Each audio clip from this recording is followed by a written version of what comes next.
When John brought me on as a coach, he needed a quick fix to keep his team engaged until he could convince the human resource to replace them.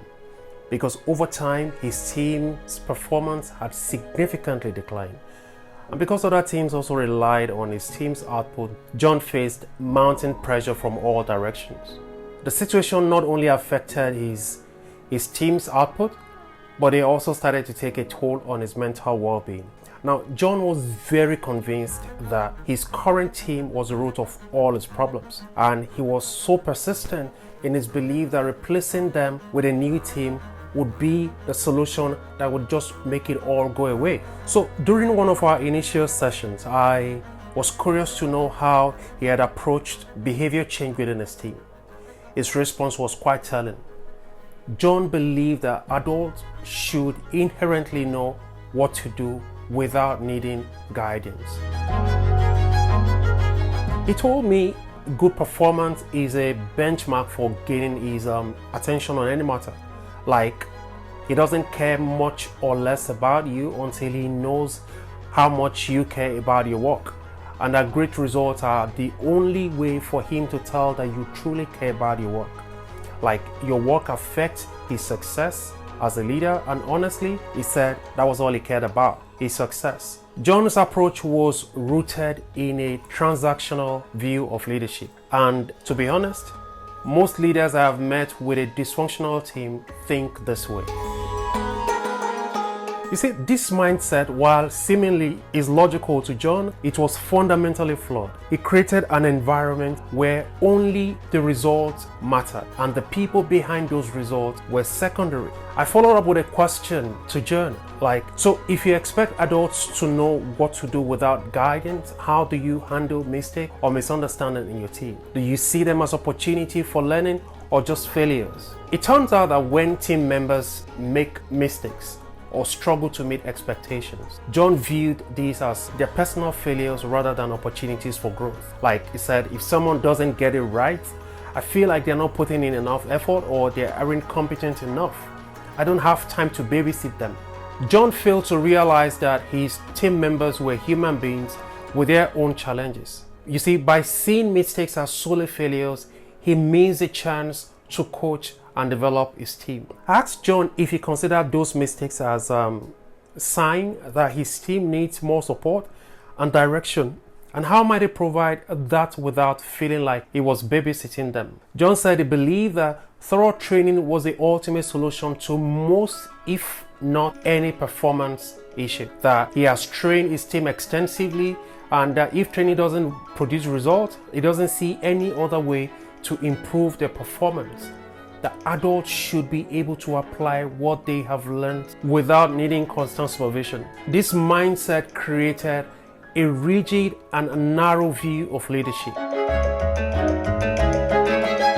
John assumed that training alone was sufficient, and he failed to consider the ongoing support, motivation, and personal development that his team might need. Asked that if someone doesn't show improvement after training, how he would handle that kind of situation. Do you see it as a lack of effort or lack of ability on their part? Obviously, from John's mindset, he believes that if they can perform after being trained, he sees it as a lack of competence or lack of effort. And he said, I don't have time to keep revisiting the same issues. His belief that training alone should suffice ignored the continuous nature of development and the importance of fostering a supportive environment. He didn't consider that some team members might need additional guidance, encouragement, or even different method of learning. So I suggested that what if training isn't the only factor, that people might need ongoing support and feedback to truly integrate what they've learned, and how might he approach their development differently? With John's answer and limiting mindset that it revealed, it was a wake-up call. He had been so focused on the idea that training was a one-time solution that he overlooked the necessity of continuous development and support.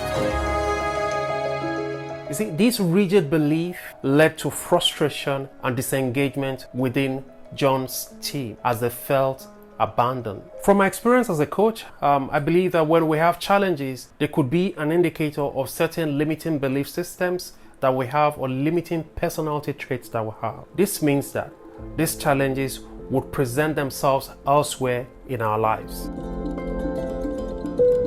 So John was having issues with his team.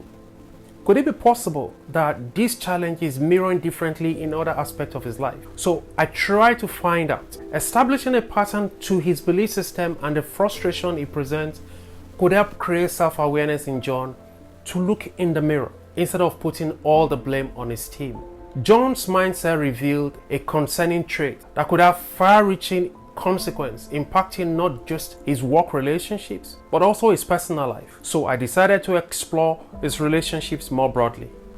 It became clear that John used status as a benchmark to determine who was deserving of his time and attention. His relentless focus on results led him to prioritize achievement over people, resulting in a pattern of strained relationships with both his family and friends. John struggled to form genuine connections with others. The frustration John faced was a clear indicator that he needed to look in the mirror. Like, ask the right questions. When leadership is in crisis, that is the time to ask the right questions. What leadership traits am I lacking that make it difficult to lead this team at this time? Why is this pattern of disconnection a common experience for me, both at work and in life generally? So ask John, how do you think your focus on results over relationships might have been affecting your team's morale? So what I did to bring the point home to John was that I used a metaphor that imagine a team as a garden. If a few plants are struggling, do you immediately replace them, or do you try to understand why they are not thriving? Because sometimes the soil needs enrichment or the plants need more care and attention. How do you think this applies to your team? I realized something. I realized John was in a self-reflective mode, because now he could recognize, perhaps for the first time, the importance of a nurturing element in leadership. His approach to performance management lacked this nurturing aspect.